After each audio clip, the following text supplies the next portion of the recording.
Tuan-tuan, kalau dalam hidup tuan-tuan bergantung dengan Tuhan, Allah bantu. Banyak kita lupa Tuhan, cari rezeki, lupa pemberi rezeki. Allah sebut dalam Quran kan, dalam suratul Mulk, Tabarakalladzi biyadihil mulk wa huwa ala kulli syai'in qadir.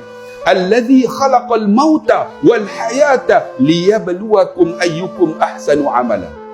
Ingat, hidup kita ni Allah uji. Banyak di kalangan kita ni tuan-tuan, Allah uji macam-macam. Ada di kalangan kita Allah uji sakit. Kita tak pernah sakit, tiba-tiba Allah uji dengan sakit. Kita nak masuk syurga dah, Allah uji dengan sakit, garanti syurga.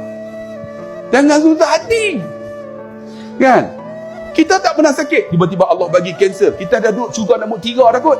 Tapi Allah bagi penyakit yang tak ada ubat. Allah nak angkat syurga yang paling atas kali. Kita tak yakin tuan-tuan, tak yakin dengan Allah Subhanahu wa ta'ala. Hubungan dengan Allah tak ada. Allah bagi kita sakit, ada di kalangan kita sakit, tak sihat.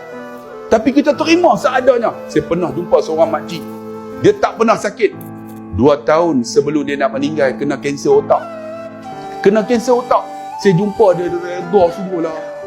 Kata, Ustaz, orang lain hidup panjang, saya kena penyakit ni, tapi saya dah sihat lama dah Ustaz. Alhamdulillah. Dia reda tuan-tuan dengan kematian dia. Saya pergi ziarah dia, Allah tersenyum lebar dia, menerima redanya sakit ni. Mungkin Allah nak angkat dia duduk di syurga yang paling tinggi dengan daripada ustaz-ustaz yang ada ni. Allahu Akbar. Sebab tu ada di kalangan kita Allah uji dengan sakit.